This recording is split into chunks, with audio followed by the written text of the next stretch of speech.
Xotiningni taroziga chiqarasan, tarozida qancha yuk bossa o'shancha tillo berasansa kim uylanardi? Kim xotinlik bo'la olardi? Qani?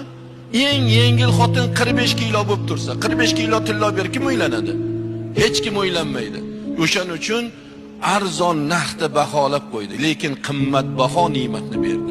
Busiz hayot emas, tatimaydi.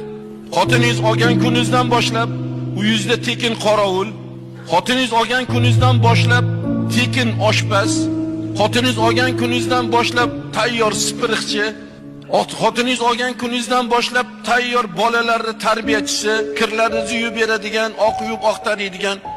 Vaholanki shu tekin xizmatkorga birortamiz insofan bir oylik berayotganimiz yo pul berayotganimiz yo mana shuncha ishlarni qilyapsan, baraka topkir, boringga shukr.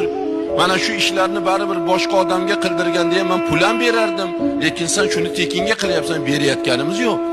Xotining